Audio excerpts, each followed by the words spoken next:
ഒരു ജോലി വേണം എന്നുള്ള ആഗ്രഹം തീവ്രമായപ്പോൾ ഈ സിറ്റുവേഷൻസ് എല്ലാം എനിക്ക് അനുകൂലമായിട്ട് വന്ന ഒരു വർഷമായിരുന്നു 2023 എന്നുള്ളത്. ഷോർട്ട് സ്പാനിലാണ് ഈ എക്സാംസും കാര്യങ്ങളും എല്ലാം വന്നത്. സോ ഇടയ്ക്കിടയ്ക്ക് നമ്മളിങ്ങനെ ഡീമോട്ടിവേറ്റഡ് ആയി പോവുമായിരുന്നു. എന്നെ കൊണ്ട് പറ്റുമോ, പഠിക്കാൻ പറ്റുന്നില്ല എന്നുള്ളൊരു മൈൻഡൊക്കെ വരുമായിരുന്നു. ഇപ്പോൾ ലൈവ് ക്ലാസ് നടക്കുമ്പോൾ തന്നെ അമ്മ ബ്രേക്കായോ എന്ന് ഇടയ്ക്കിടയ്ക്ക് ഒന്ന് ചോദിക്കുമായിരുന്നു. പക്ഷെ ഒത്തിരി എന്താ പറയുക, ഒത്തിരി അഡ്ജസ്റ്റ് ചെയ്തിട്ടുണ്ട് എൻ്റെ മോളെ. എന്നെ അധികം ബുദ്ധിമുട്ടിച്ചിട്ടില്ല. അപ്പം ഞാൻ പഠിക്കുന്നില്ല എന്ന് എനിക്ക് തന്നെ തോന്നുമ്പോൾ അവളെ കാണുമ്പോൾ എനിക്കൊരു ഗിൽറ്റി ഫീലിംഗ് ആണ്. ഞാൻ ഇത്രയും എഫേർട്ട് ഇതുവരെ ഇട്ടിട്ട് ഞാൻ പെട്ടെന്ന് നിർത്തിപ്പോയി കഴിഞ്ഞാൽ അത് ആലോചിക്കുമ്പോൾ എനിക്ക് തന്നെ ഒരു എന്താ പറയുക, പഠിക്കാനുള്ളൊരു മോട്ടിവേഷൻ വരും. ഞാൻ എൻ്റെ പ്രിപ്പറേഷൻ തുടങ്ങാനായിട്ട് ഒരുപാട് ലേറ്റായി. സത്യം പറഞ്ഞാൽ ഞാൻ സിവിൽ ലൈൻസിൽ എത്തിപ്പെടാൻ ലേറ്റായി എന്നുള്ളതാണ് സത്യം.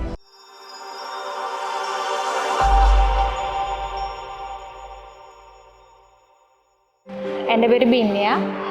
തിരുവനന്തപുരം ജില്ലയിലെ വർക്കലയാണ് എൻ്റെ നേറ്റീവ് പ്ലേസ്.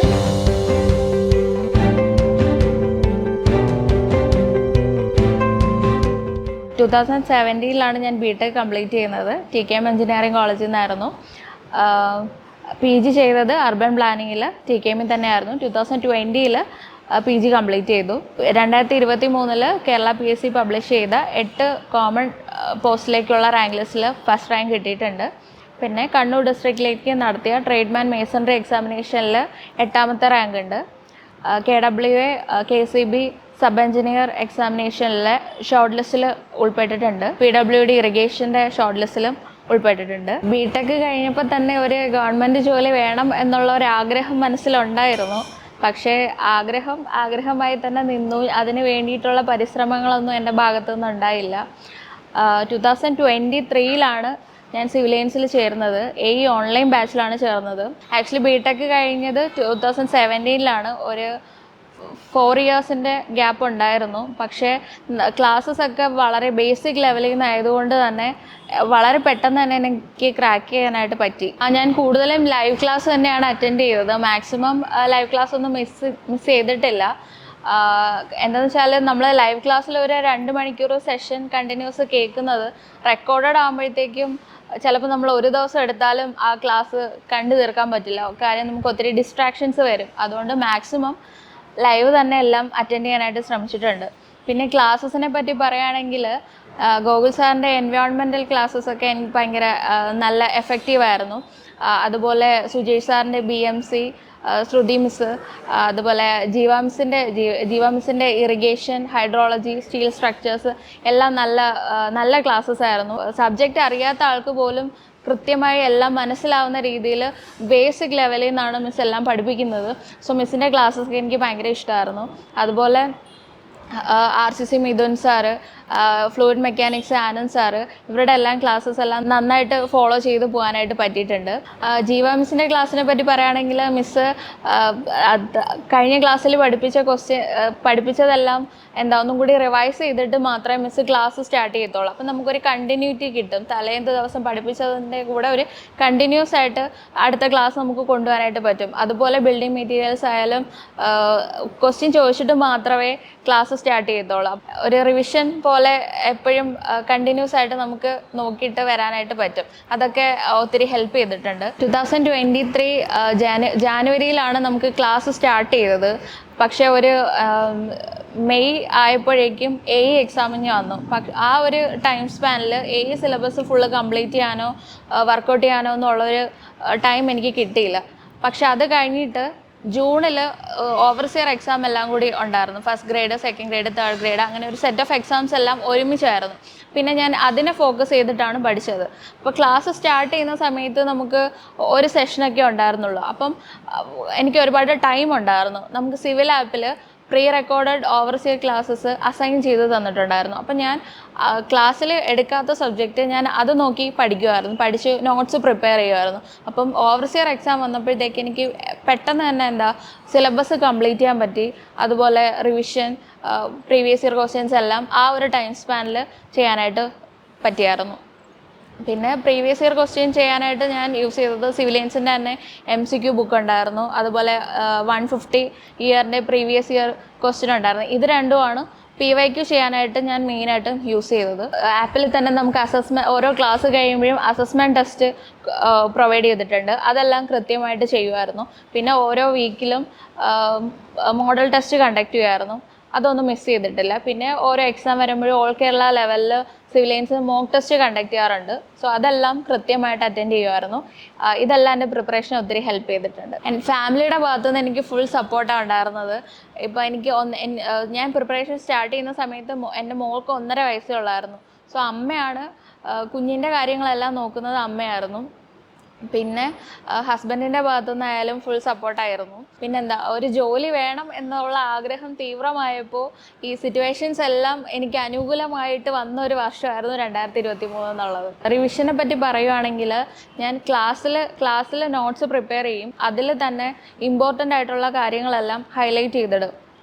എന്നിട്ട് വിത്തിൻ 24 hours ഇത് ഒന്നും കൂടി നോക്കും. അതായത് ഈ ഹൈലൈറ്റ് ചെയ്തിട്ടുന്ന പോയിൻറ്റ്സ് ഒന്നും കൂടി നോക്കും. അപ്പം ഈ ഒരു ഷോർട്ട് ടൈമിലായതുകൊണ്ട് തന്നെ നമുക്ക് ക്ലാസ്സിലെടുത്തത് ഓർമ്മയിൽ നിൽക്കും. അപ്പം ഒരു ഫസ്റ്റ് ടൈം റിവിഷൻ അങ്ങനെയാണ്. പിന്നെ ചെയ്യുന്നതെന്ന് വെച്ചാൽ ഒരു വീക്കൊക്കെ ആകുമ്പോഴേക്കും പ്രീവിയസ് ഇയർ ക്വസ്റ്റ്യൻ ചെയ്യാൻ തുടങ്ങും. അതായത് എന്താ പറയുക, MCQ ബുക്കായാലും MCQ ബുക്കും അതുപോലെ അതർ സ്റ്റേറ്റിൻ്റെ ക്വസ്റ്റ്യൻസ് എല്ലാം നോക്കുമായിരുന്നു. നമ്മൾ നോട്ട് നോക്കി റിവിഷൻ ചെയ്യുന്നതിനെക്കാട്ടി ത്രൂ ക്വസ്റ്റ്യൻസ് ആകുമ്പോഴത്തേക്ക് നമുക്ക് അധികം ബോറടിക്കത്തില്ല. അപ്പം അവിടെ നമുക്ക് പുതിയ പുതിയ പോയിൻറ്റ്സുകൾ കിട്ടും, അഡീഷണൽ ഫാക്റ്റ് കിട്ടും. അതെല്ലാം ഞാൻ നോട്ടിൽ തന്നെ അല്ലെങ്കിൽ അഡീഷണൽ ആയിട്ടൊരു നോട്ട് വെച്ചിട്ടുണ്ടായിരുന്നു, അതിൽ എഴുതി ചേർക്കും. പിന്നെ റിവിഷൻ ചെയ്യുമ്പോഴത്തേക്ക് ഈ പോയിൻറ്റ്സും കൂടി നോക്കിപ്പോവും. അത് കഴിഞ്ഞ് മന്ത്ലി ബേസിസിൽ ഈ മറന്നു പോകുന്നു എന്ന് തോന്നുമ്പോൾ ഞാൻ ഇടയ്ക്കിടയ്ക്ക് എടുത്ത് ഇത് നോക്കിക്കൊണ്ടിരിക്കും. ആ ഒരു രീതിയിലാണ് റിവിഷൻ മുന്നോട്ട് കൊണ്ടുപോയത്. ഫാമിലിയെ പറ്റി പറയുകയാണെങ്കിൽ എൻ്റെ ഫാമിലി ഫുൾ സപ്പോർട്ടായിരുന്നു. പ്രത്യേകിച്ച് ഹസ്ബൻഡ് എപ്പോഴും പഠിക്കുക, അതായത് കോഴ്സ് എടുത്ത് പഠിക്കുക എന്ന് എപ്പോഴും പറഞ്ഞുകൊണ്ടിരിക്കുമെങ്കിലും പിന്നീടാവട്ടെ എന്ന് പറഞ്ഞ് ഒത്തിരി വർഷങ്ങൾ ഞാൻ തന്നെയാണ് കളഞ്ഞത്. ഇപ്പം കുഞ്ഞിൻ്റെ കാര്യമായാലും നല്ല അഡ്ജസ്റ്റബിൾ ആയിരുന്നു ആൾ. എപ്പോഴും എനിക്ക് നോക്കാൻ പറ്റിയില്ലെങ്കിലും ഇപ്പോൾ ലൈവ് ക്ലാസ് നടക്കുമ്പോൾ തന്നെ അമ്മ ബ്രേക്കായോ എന്ന് ഇടയ്ക്കിടയ്ക്ക് ഒന്ന് ചോദിക്കുമായിരുന്നു. പക്ഷെ ആൾ ഒത്തിരി എന്താ പറയുക, ഒത്തിരി അഡ്ജസ്റ്റ് ചെയ്തിട്ടുണ്ട് എൻ്റെ മോളെ. എന്നെ അധികം ബുദ്ധിമുട്ടിച്ചിട്ടില്ല. പിന്നെ ഒരു കാര്യം പറഞ്ഞാൽ, ഞാൻ എൻ്റെ പ്രിപ്പറേഷൻ തുടങ്ങാനായിട്ട് ഒരുപാട് ലേറ്റായി. സത്യം പറഞ്ഞാൽ ഞാൻ സിവിലിയൻസിൽ എത്തിപ്പെടാൻ ലേറ്റായി എന്നുള്ളതാണ് സത്യം. ഇപ്പോൾ പ്രിപ്പയർ ചെയ്യുന്നവരോട് എനിക്ക് പറയാനുള്ളതെന്ന് വെച്ചാൽ, നമുക്കൊരു കോമ്പറ്റീഷൻ മൈൻഡ് ഉണ്ടായിരിക്കണം. അതായത് നമുക്ക് ചുറ്റും നടക്കുന്ന കോമ്പറ്റീഷനെ പറ്റി എന്തായാലും നമുക്കൊരു അവയർനെസ് ഉണ്ടായിരിക്കണം. എന്നെ സംബന്ധിച്ചിടത്തോളം എന്ന് വെച്ചാൽ ഓൺലൈൻ ബാച്ച് ആയതുകൊണ്ട് നമ്മളൊരു റൂമിനുള്ളിലിരുന്ന് പഠിക്കുക. ആ ഒരു കോമ്പറ്റീഷൻ മൈൻഡ് മെയിൻറ്റെയിൻ ചെയ്യുക എന്നുള്ളത് എനിക്ക് ഒരു ചലഞ്ചായിരുന്നു. പിന്നെ ഒരു കാര്യം എന്ന് വെച്ചാൽ, നമുക്ക് പ്രോപ്പറായിട്ടൊരു പ്ലാനിങ് വേണം. അതായത് ഇപ്പം PSC നേരത്തെ ആനുവൽ കലണ്ടറൊക്കെ പബ്ലിഷ് ചെയ്യുന്നുണ്ട്. അപ്പം നമുക്കറിയാം എപ്പോഴാണ് എക്സാം വരുന്നത് എന്നുള്ളൊരു ഐഡിയ നമുക്കുണ്ട്. സോ അത് വെച്ചിട്ട് നമ്മൾ എന്ത് ചെയ്യണം, പ്ലാൻ ചെയ്യണം. ഇതിനിടയ്ക്ക് നമുക്ക് സിലബസ് ഫുള്ള് കംപ്ലീറ്റ് കവർ ചെയ്യണം. പ്രീവിയസ് ഇയർ ക്വസ്റ്റ്യൻ നോക്കണം, അതുപോലെ മോക്ക് ടെസ്റ്റ് ചെയ്യണം, അതിൻ്റെ കൂടെ റിവിഷനും കൊണ്ടുപോകണം. സോ ഇതിനെല്ലാം നമുക്ക് പ്രോപ്പറായിട്ടുള്ള ഒരു പ്ലാനിങ് നേരത്തെ ഉണ്ടാവണം. ഇതെല്ലാം ഒരു ഡിസിപ്ലിൻഡ് രീതിയിൽ നമുക്ക് കൊണ്ടുപോയി കഴിഞ്ഞാൽ നമുക്ക് എല്ലാവർക്കും എന്ത് ചെയ്യാൻ പറ്റും, എക്സാം ക്രാക്ക് ചെയ്യാനായിട്ട് പറ്റും. ഷോർട്ട് സ്പാനിലാണ് ഈ എക്സാംസും കാര്യങ്ങളും എല്ലാം വന്നത്. സോ ഇടയ്ക്കിടയ്ക്ക് നമ്മളിങ്ങനെ ഡീമോട്ടിവേറ്റഡ് ആയി പോവുമായിരുന്നു. എന്നെക്കൊണ്ട് പറ്റുമോ, പഠിക്കാൻ പറ്റുന്നില്ല എന്നുള്ളൊരു മൈൻഡൊക്കെ വരുമായിരുന്നു. ഫാമിലിയെ പറ്റി ആലോചിക്കുമ്പോൾ എന്താ പറയുക, നമുക്ക് സെൽഫായിട്ടൊരു മോട്ടിവേഷൻ വരും. അതായത് ഒത്തിരി പ്രത്യേകിച്ച് എൻ്റെ മോളെ പറ്റി പറയുകയാണെങ്കിൽ ഒത്തിരി കാര്യങ്ങൾ സാക്രിഫൈസ് ചെയ്തിട്ടുണ്ട്. അവൾ നല്ല അഡ്ജസ്റ്റബിൾ ആയിരുന്നു, എന്നെ അധികം ഒന്നിനും ബുദ്ധിമുട്ടിച്ചിട്ടില്ല. അപ്പം ഞാൻ പഠിക്കുന്നില്ല എന്ന് എനിക്ക് തന്നെ തോന്നുമ്പോൾ അവളെ കാണുമ്പോൾ എനിക്കൊരു ഗിൽറ്റി ഫീലിംഗ് ആണ്. ഞാൻ ഇത്രയും എഫേർട്ട് ഇതുവരെ ഇട്ടിട്ട് ഞാൻ പെട്ടെന്ന് നിർത്തിപ്പോയി കഴിഞ്ഞാൽ അത് ആലോചിക്കുമ്പോൾ എനിക്ക് തന്നെ ഒരു പഠിക്കാനുള്ളൊരു മോട്ടിവേഷൻ വരും. ഇടയ്ക്ക് ഇങ്ങനെ ചിന്തിക്കുക, ഈ എക്സാം ക്രാക്ക് ചെയ്ത് കഴിഞ്ഞാൽ നമുക്കൊരു ജോലി കിട്ടി കഴിഞ്ഞാൽ ആ സമയത്ത് നമ്മുടെ ഹാപ്പിനെസ് എന്തായിരിക്കും എന്നൊക്കെ നമ്മൾ ഇടയ്ക്കിടയ്ക്കും ചിന്തിക്കുക. അതായത് ഇപ്പോൾ ജോലി കിട്ടിയിട്ട് വേണം എനിക്ക് നല്ലൊരു വീട് വെക്കാൻ, അങ്ങനെയൊക്കെ നമ്മൾ ചിന്തിച്ച് കഴിഞ്ഞാൽ നമ്മുടെ മൈൻഡിൽ തന്നെ ജോലി വേണം എന്നുള്ളൊരു ഇത് നമ്മുടെ മൈൻഡിൽ തന്നെ വരും. സോ അതൊക്കെ ആക്ച്വലി നമുക്ക് വീണ്ടും മുന്നോട്ട് പഠിക്കാനുള്ള ഒരു പ്രചോദനമാണ് ആ കാര്യങ്ങളൊക്കെ.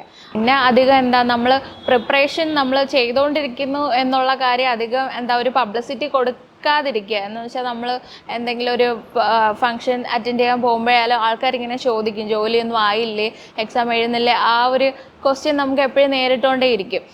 അപ്പം ഒരു 6 മാസത്തേക്ക് അല്ലെങ്കിൽ ഒരു വർഷത്തേക്ക് നമ്മൾ എന്ത് ചെയ്യുന്നു എന്നുള്ളത് അധികം പബ്ലിസിറ്റി കൊടുക്കാതിരിക്കാൻ. സ്ട്രെസ് മാനേജ്മെൻറ്റ് ആക്ച്വലി കുറച്ച് ഇമ്പോർട്ടൻ്റ് ആയിട്ടുള്ളൊരു കാര്യമാണ്. നമ്മൾ ഇപ്പോൾ എക്സാം ടൈമിലായാലും ക്വസ്റ്റ്യൻ കാണുമ്പോൾ നമ്മൾ ഭയങ്കര ടെൻഷൻ ആയി കഴിഞ്ഞാൽ എത്ര പ്രിപ്പയർ ചെയ്തു എന്ന് പറഞ്ഞാലും ആ ഒരു ടൈമിൽ നമുക്ക് ടെൻഷൻ വന്നാൽ നമ്മുടെ എക്സാം ഫുള്ള് നമ്മുടെ കയ്യിൽ നിന്ന് പോകും.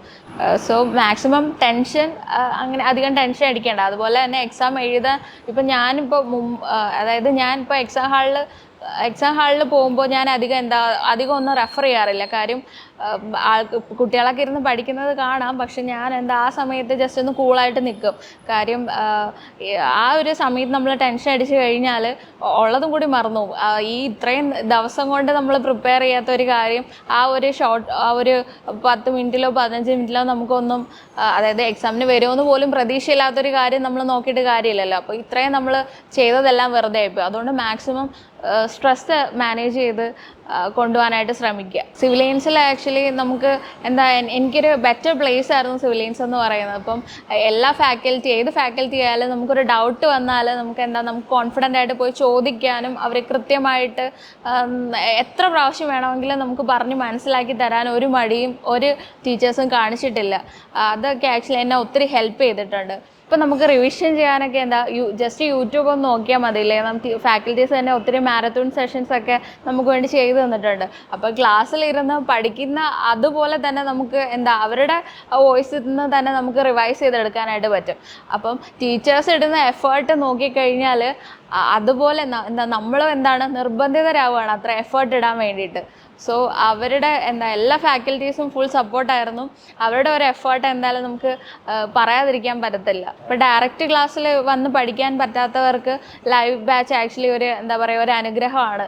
അതായത് നമുക്ക് ഏത് ലൊക്കേഷനിൽ നിന്ന് വേണമെങ്കിലും നമുക്ക് ലൈവ് ബാച്ച് എടുത്തു കഴിഞ്ഞാൽ നമുക്ക് കോൺഫിഡൻ്റ് ആയിട്ടിരുന്ന് പഠിക്കാൻ പറ്റും. ഇപ്പോൾ പ്രിപ്പയർ ചെയ്തുകൊണ്ടിരിക്കുന്ന സ്റ്റുഡൻസിനോട് പറയാനുള്ളതെന്ന് വെച്ചാൽ നമുക്ക് കൃത്യമായിട്ടുള്ളൊരു പ്ലാനിങ്ങും ഒരു ടൈം ടേബിളും ഒക്കെ ഉണ്ടെങ്കിൽ അത് കൃത്യമായിട്ട് ഫോളോ ചെയ്ത് നമ്മൾ പഠിച്ചു കഴിഞ്ഞാൽ ഷുവറായിട്ടും വരും വർഷങ്ങളിൽ നിങ്ങൾക്ക് ഒരു ജോലി നേടാൻ പറ്റും.